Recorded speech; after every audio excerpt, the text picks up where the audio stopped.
How different a room becomes when it is lit by candlelight. It's only then that the silent shadows, which are always with us, can finally get a chance to take centre stage. In our modern world, it is rare to see the flicker of candles. Only on those unexpected occasions when electricity lets us down do we reach for these wax sentinels, and matches strike like a triumphant symphony in house after house. It's a warm light, and on occasion a comforting one, but we have grown accustomed to stronger lighting, and the dark corners of the room that the weaker candle flame fails to illuminate become the potential hiding places for the things we dread, the unspoken thoughts that even the most rationally minded of us are prone to have. I am alone here, aren't I? The same can be said of a familiar building after everyone has gone home.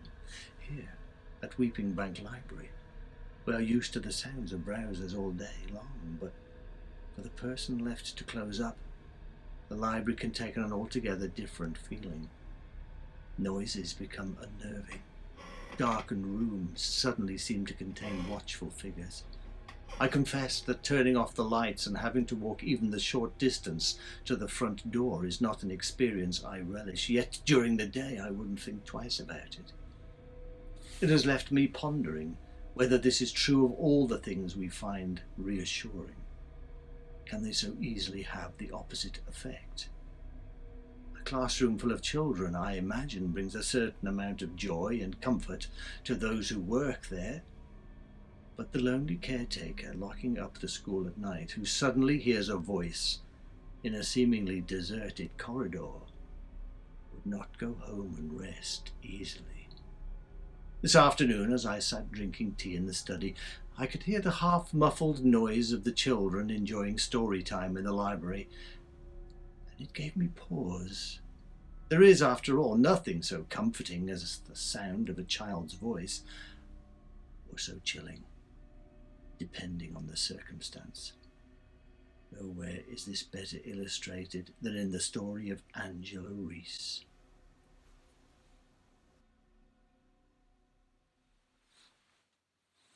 On a spring evening in mid-April of that year, Angela Reese left her home in Merrington and walked the short distance to Harper's Lane in order to catch the number 17 bus to Weeping Bank.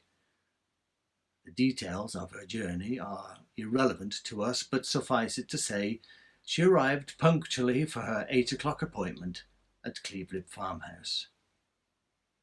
Angela had been finding it difficult to obtain work since leaving school the previous year, and what with her mother's recent illness and there being very little in the way of employment at the village stores, she had decided to offer her services out to the small community as a babysitter.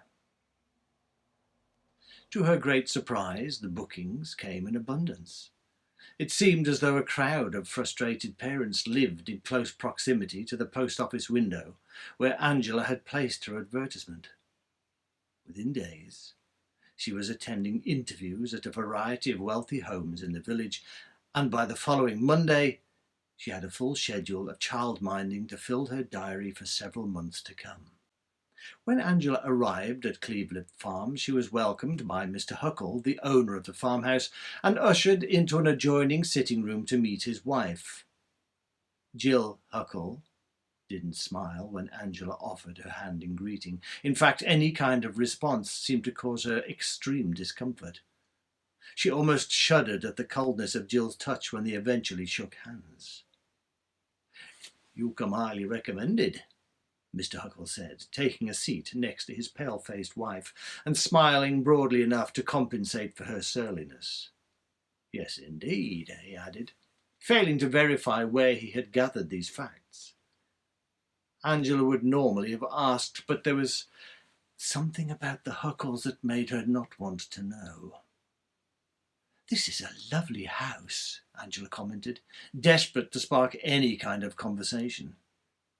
This was clearly the wrong tack to pursue, because at the very mention of the house, Mrs. Huckle's scowl intensified, and for a brief moment Angela thought the woman was about to launch herself off the settee and attack her.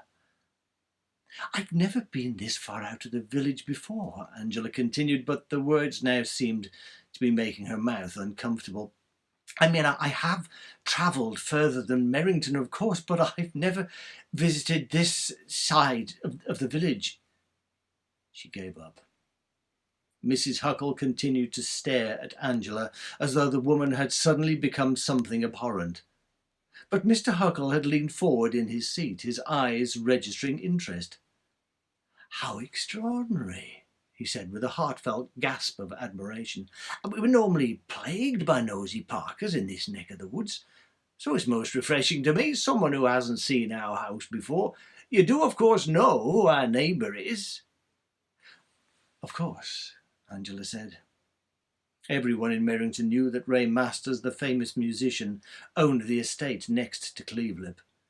"But I was never really a fan of his music," she confessed. "So perhaps that's why I avoided coming out this way." She laughed at her own joke, but the noise sounded alien as it echoed around the sitting room.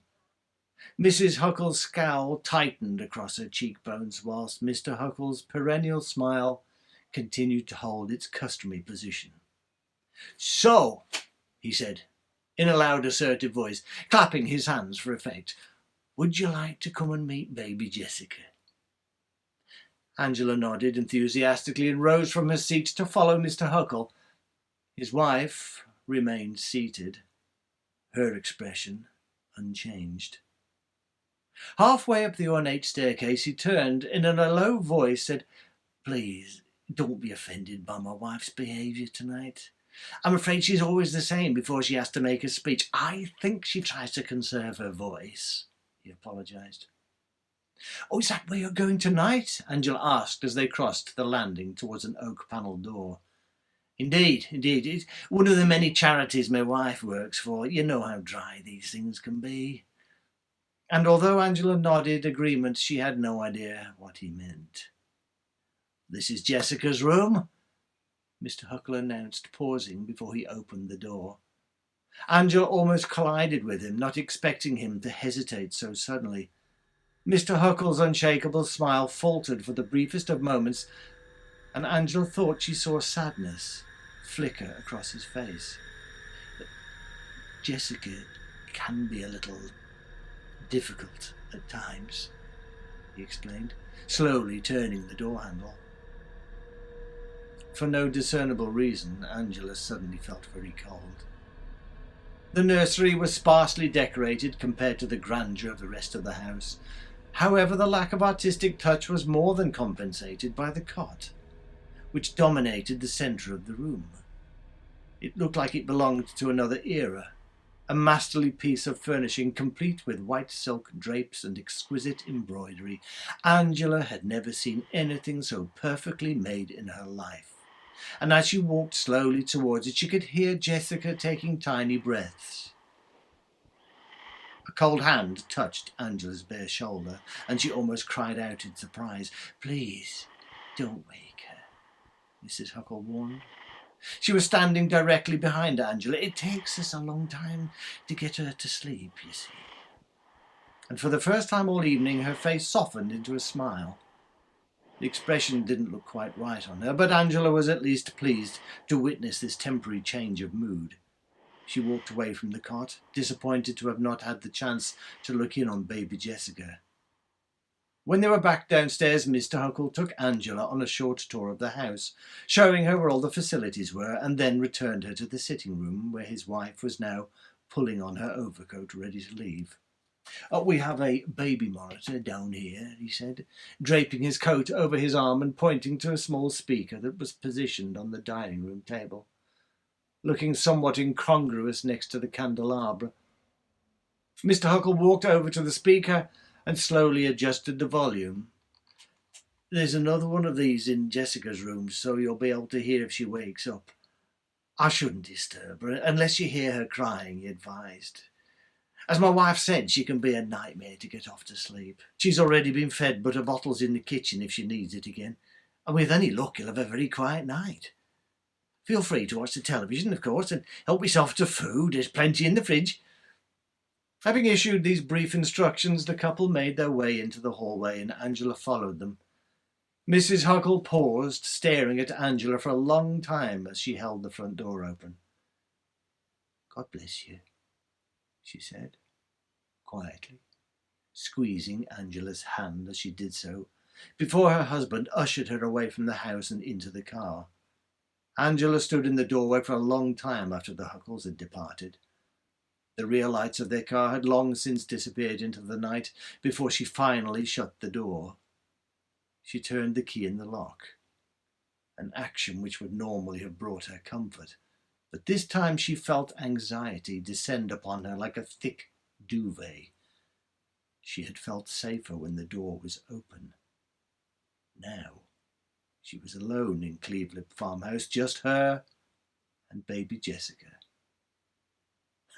Angela laughed out loud, a release from the tension that had been building inside her ever since she had arrived there. This was ridiculous. She was a grown woman who had babysat countless times in strangers' houses and had never once felt...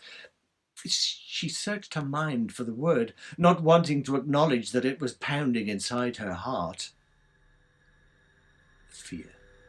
Tangible, unmistakable fear held her in a smothering embrace. She knew she had to keep busy. It was the only way to get rid of these feelings. Angela knew the way her mind worked. Once she focused on something negative, she wouldn't be able to shake it off. She began walking purposefully around the house, keen to occupy herself with a task.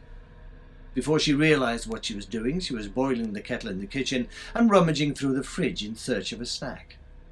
Her footsteps were deliberately heavy, and her normally careful treatment of cupboard doors and work surfaces was replaced with the need to bang things so that the reverberations would break the silence of the house.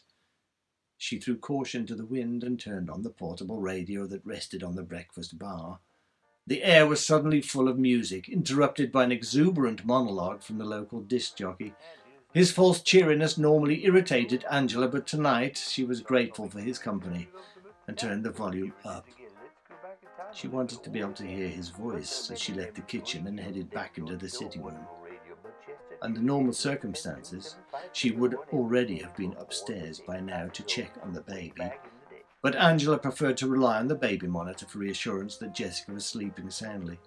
She strolled over to the tiny speaker and turned the volume up, listening keenly to the baby's steady breathing. The monitor amplified every sound in the nursery, so to begin with it sounded to Angela like echoes in a cave. After a time, she grew accustomed to the unusual noise and was able to distinguish Jessica's tiny breaths from the distortion. She returned to the kitchen, satisfied that all was well, and resumed her hunt for a snack. Minutes later, she was back in the sitting room, the radio now turned off, and a big bowl of crisps on her lap. She stole a cursory glance at the Huckles' bookshelf, but found that the leather-bound volumes were mainly of a scientific nature, not a subject she had any real interest in. She abandoned the idea of reading and was in the process of trying to find the television remote when she first heard the voice. Angela. Someone had just said her name. Angela was absolutely certain of this. And she got up with a start, knocking the bowl of crisps all over the settee. She stared around the room, looking for the source of the voice. In that instant, she felt very vulnerable, and her mind raced through the possibility of an intruder in the house. She suddenly realized what little she actually knew of Cleveland Farm. Even when Mr. Huckle had been showing her around, she had been too preoccupied with his wife's strange behaviour to pay much attention to the security arrangements. She felt a sudden draft across her shoulders. Somewhere in the house, a window was open, or maybe even a door. Now that she thought of it, she wasn't even sure she had locked the front door properly, and from where she was standing it was impossible to see into the hallway to check. The sound of Jessica's breathing suddenly filled Angela's ears, bringing her tormented mind back to reality. If there was someone in the house, then Jessica was in danger. Angela was out of the door and bounding up the staircase 2 steps at a time. She was in the nursery before she had even time to consider what she would do if she met an intruder in there. The floorboards creaked ominously as she walked across them towards the cot, sounding more like agonized screams than the mere straining of ancient wood. Angela turned instinctively when out of the corner of her eye she saw a fluttering movement. The nursery window was wide open and the wind was strong enough to be moving the heavy drapes. Angela shut it as quietly as she could, pulling the curtains together more firmly before swallowing her panic and finally returning to the cot. To her relief, baby Jessica was sleeping peacefully, apparently undisturbed by the commotion. Angela stared at the baby, a smile creeping across her face. Jessica looked perfectly normal, just like the countless children that Angela had had to sit for over the past few months. She laughed out loud, wondering what exactly she had expected to find in this cot. She left the nursery feeling greatly relieved and began a quick reconnaissance of the house, checking all the doors and windows and making certain that she was quite alone at Clevelip. By the time she had returned to the sitting room, she was feeling in better spirits, convinced that she had been mistaken about the voice. She reached for the empty bowl, determined to clear up the crisps. As she did so, something caught her eye. There, jutting out from between the plush cushions at the back of the settee, was the top of a baby's rattle. She hadn't noticed that before. Just like the cot in the nursery, the rattle looked out of place. It was a delicately crafted piece, no doubt expensive and probably quite fragile. It looked more like an heirloom than a child's toy, and Angela abandoned her tidying to retrieve it before someone sat on it. She gave the rattle a careful tug, fearful of breaking it, but it refused to budge. So she had to exert more force. It still remained inert, and Angela sighed with frustration, finally getting to her feet and taking hold of the rattle's top with both hands. She tugged, initially feeling resistance, and then slowly it started to slide free from the cushions. As she pulled it towards her, Angela realized that it was tangled in some sort of weave, which must be part of the thread of the settee lining. She pulled hard, and suddenly the rattle came away freely, bringing with it a vast length of black, matted hair, which began to spread across the upholstery like tar. Angela stood open-mouthed, watching as more of it emerged from the settee. The strands of hair in Angela's hand were coarse enough to belong to a horse, and she dropped the rattle in disgust, frantically backing away. The pitiful noise the rattle made as it rolled across the carpet seemed to break the tension, and Angela screamed in shock, blinking her eyes to dispel the terrifying image of the vast tendrils of hair undulating from beneath the cushions. It took her several further cries of panic before she realized that the nightmare was already over. Her heart raced, and she held her hand to her mouth in an attempt to calm her frantic breathing. The room was just as it had been moments before. The only change was the rattle, which was now lying upon the floor. Had she just imagined all that? The house was silent, save for the echo from the monitor. Just baby Jessica's breathing. Angela felt a wave of relief sweep over her. And that's when she first heard the scratching. She hadn't noticed it before, but as she stood, scarcely daring to breathe, she could plainly hear, in the pauses between Jessica's breaths, what sounded like fingernails clawing against wood. Terror took hold of Angela. She felt crippled in its embrace. All she could do was stare at the tiny speaker. The scratching reached a crescendo and was suddenly replaced by the sound of a child's laughter, followed by a dramatic thud. Its voice again, this time more insistent. Angela raced towards it and pulling it off the table with a scream, reaching to disconnect the plug. There was no resistance because the cable was already slack. The baby monitor wasn't plugged in. The child's laughter came again, muffled this time because Angela had the speaker held against her stomach. Even as she tore open the battery casing, she heard the thud again, followed by the distinctive scratching sound. The battery compartment was empty. In horror and disbelief, Angela slowly lifted the monitor towards her ear, as though it were a seashell. Jessica's breathing and the echoes from the nursery could still be clearly heard, amplified by the dead speaker. A mischievous giggle interrupted the white noise, and then the horrible scratching began again, making Angela's skin crawl. She dropped the speaker onto the floor, and it broke apart, spilling its multicoloured wiring across the carpet like bloodied entrails. The laughter persisted. Angela retreated from the room, her eyes still fixed upon the wreckage of the baby monitor, not letting it out of her sight until she reached the hallway. She raced for the staircase, and as she climbed the steps, she tried to rationalise the last few minutes. Surely this was all in her imagination, caused by her anxiety of being left alone in Clevelip farmhouse. Angela reached the nursery and swung the door open, stumbling into the room and half expecting to be attacked. The nursery was exactly as before, except that the cot was now gently rocking backwards and forwards. Angela hurried over to it, amazed to find little baby Jessica still resting peacefully in the arms of sleep. She let out a cry of relief and felt her heart rate begin to slow. With each passing second, she gradually began to feel calmer. She reached for the edge of the rocking cot and silently stopped its momentum. It was then she caught sight of the figure huddled in the corner of the room. It seemed too small to be anything other than a child, but its features were so horribly swollen with blisters that it was impossible to identify.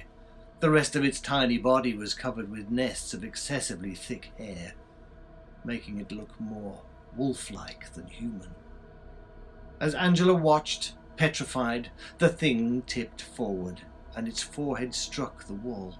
It rocked backwards like a top, and the process was repeated again and again and again. Angela couldn't move, although something inside her was telling her she should stop this hapless creature from hurting itself in this way.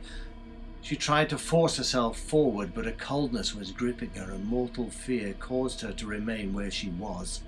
The thing's head hit the wall again, only this time the momentum carried it backwards and it fell against the floor. Scrabbling onto its stomach to face Angela, it began to drag itself forwards, fingernails scratching at the wooden boards as it struggled to pull its unresponsive body across the floor. Its legs seemed to be paralysed, and this made its awkward movements even more frightening. It was clearly intent on reaching her. Angela wanted to scream, but no sound would leave her dry throat. The wretched creature scratched at the floorboards again, fingernails dripping blood, as it dragged itself along like a slug whilst its body thudded against the wood. As it drew nearer, a scent of pestilence wafted into Angela's nostrils, making her feel dizzy. She couldn't begin to imagine what had caused this thing to look so deformed. It was coming closer as she stood frozen to the spot, reaching for her with a clear malevolence. She felt its bloodied fingertips reach her bare legs.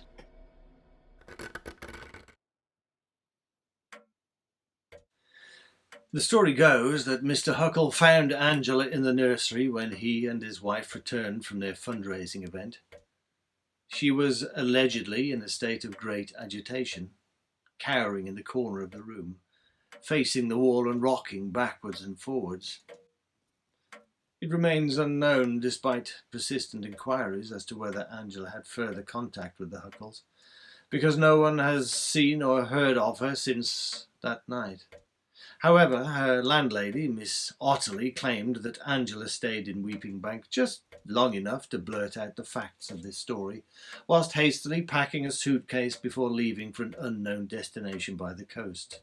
What is certain is that a few months later the Huckles also moved out of the area, complaining that they had never been able to settle at Clevelip farmhouse. Iris Macon, Mrs. Huckle's cleaner, claims that the real reason for their sudden relocation was in fact baby Jessica. She alleges that the child never slept through a single night in that house. and was always being taken to the doctors to be treated for various respiratory problems. I did my own research into the history of Cleveland Farmhouse. There are actually very few documents in the parish records concerning the estate, but there was one rather curious cutting from the mid-1800s concerning the Inksip family, the mother and father of which were brought to trial in 1847 on a charge of kidnapping. It is reported they had abducted a young girl from a travelling family and held her prisoner at the farmhouse. A coroner's report detailed a number of atrocities inflicted upon this poor child, including regular beatings with a birch whip. It is believed that the poor girl had been born hirsute, and this abnormality may have explained the Inksip's morbid fascination with her. It is likely they saw a potential market for selling the girl to a circus freak show. But their continued ill treatment of her would lead instead to her premature death from starvation, long before they were able to secure a price for her. Cleveland Farmhouse still stands today. The current owner, Mr. Lionel Fergus, has lived comfortably on the estate for a number of years. According to Miss Macon, who continues to work there as a cleaner, Mr. Fergus has no children of his own, and is therefore, she believes, assured a peaceful residence at the farmhouse. We shall see.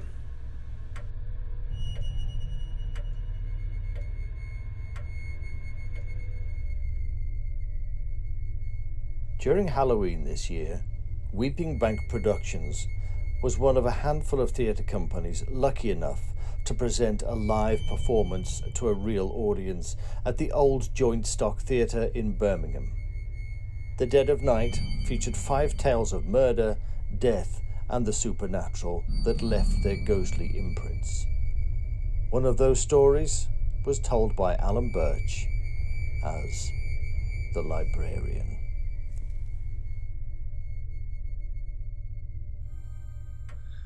Good evening, ladies and gentlemen. My story this evening is entitled The Wraith. There are many types of hauntings associated with old buildings. How many stories have you read of unquiet spirits who walk the empty halls of old boarding schools or manor houses after lights out, weeping their sorrows and striking fear into anyone who might wake and hear their cries? Then there are the more dangerous kinds, poltergeists that seek to cause harm or damage to people and property. Perhaps the most common of all is the tale of a ghost seeking vengeance for an unpunished crime. So many stories. A library of terror, you might say. I have read many accounts of ghosts haunting places, but only one that actually haunted people. This is the account of Marshall Davenport. I couldn't have been more than 12 when Mr. Fothergill came to lodge at our house. He'd moved up from London for reasons he never really fully explained. My mother always thought he was a criminal on the run.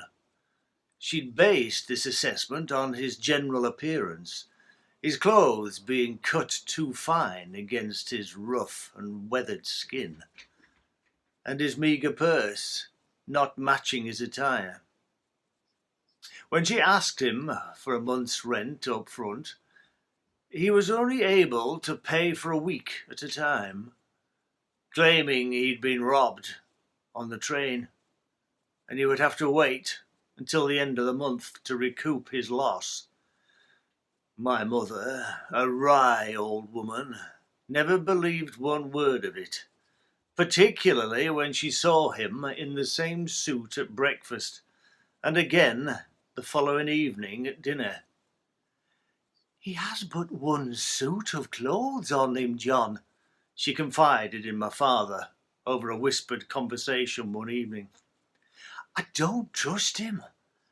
He says he's from the gentry, and yet he's looking for farm work in the area.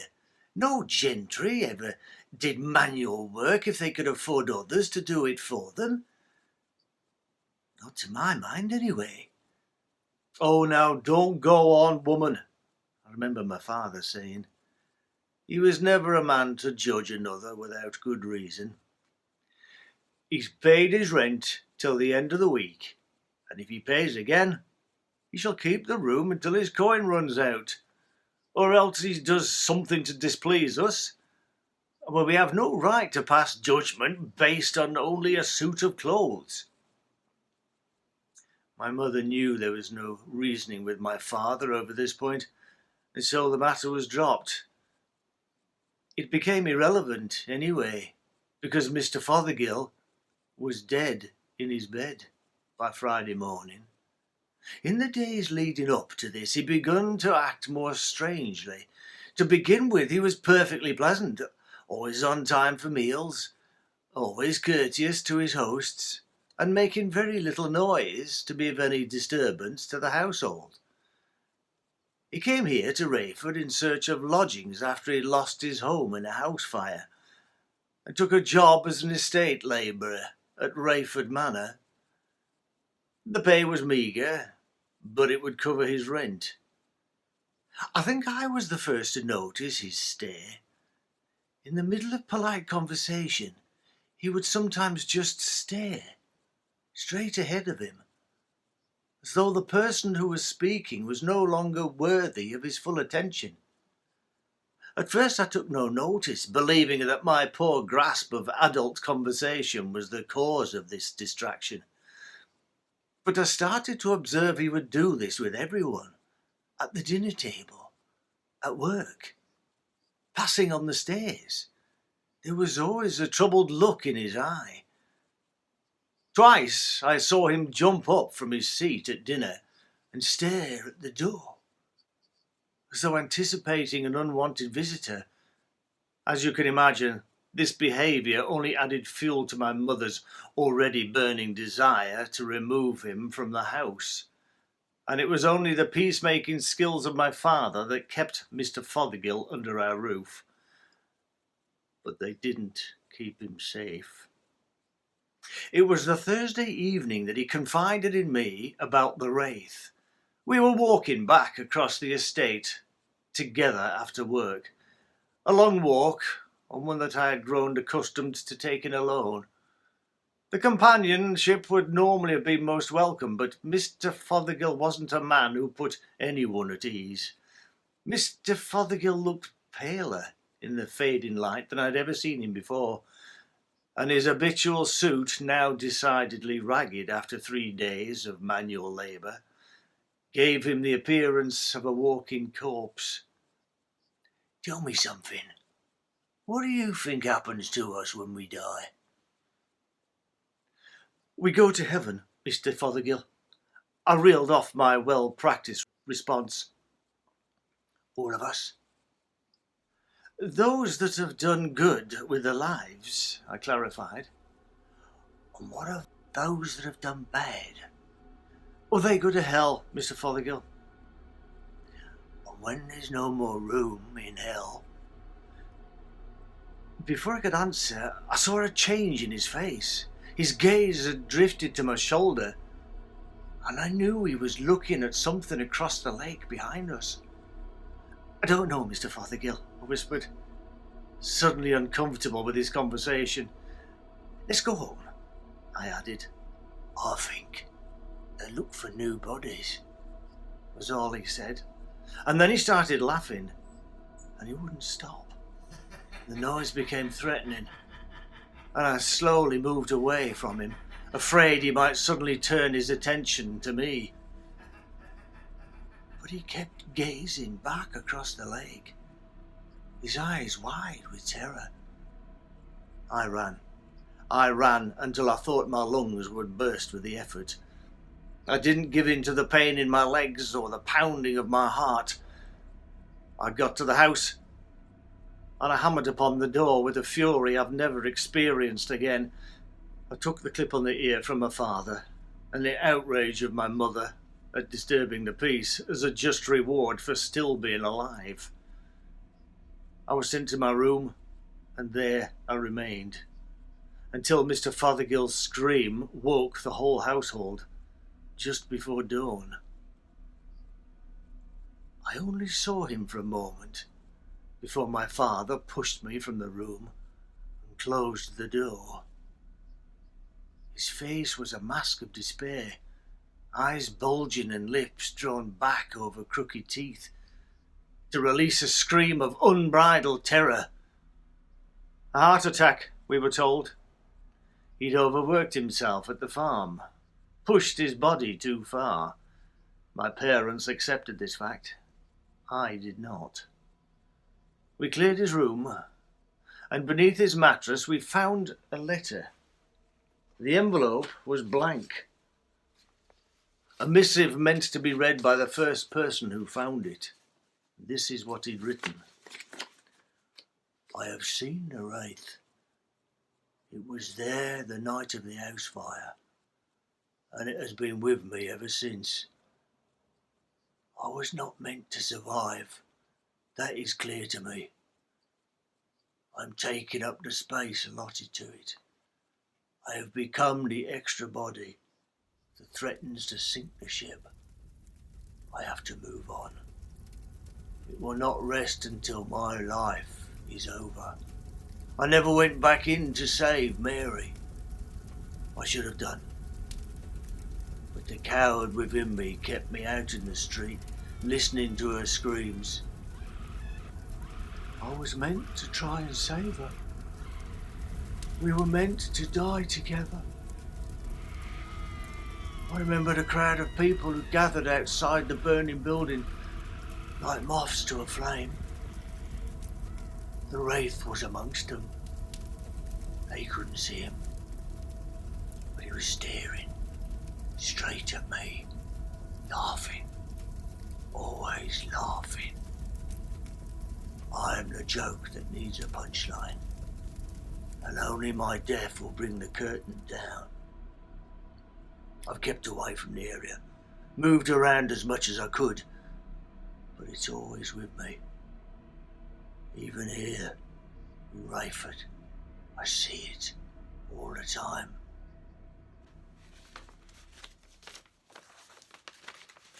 My mother dismissed the letter as the ravings of a deranged mind, and my father kept his own counsel upon the matter. We never spoke of it again.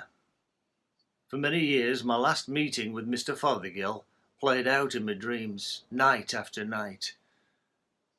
Whenever I saw his eyes begin to drift towards the lake, I would find myself turning round. But I would always wake before facing whatever was the cause of the terror in his eyes. Even now, the thought of what I might see standing there makes my heart race. And that's where Marshal Davenport's account ends. Through my own research, I have discovered that a wraith is an undead creature whose name originated in Scottish folklore. A type of ghost, a spirit. Wraiths were traditionally said to be the embodiment of souls who are either on the verge of death or who have recently passed on. In modern times, the concept of a wraith is more likely to refer to an evil spirit, particularly one that has unfinished business in the mortal realm.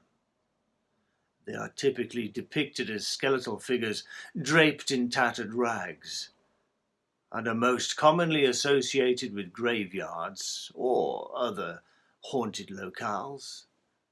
The modern perception of a wraith is that of an entity which actively seeks to haunt those that it encounters, no matter what their motivation. The wraith, the spirit of the unborn, waiting to take our place. What would such a thing look like? Let's hope we never find out.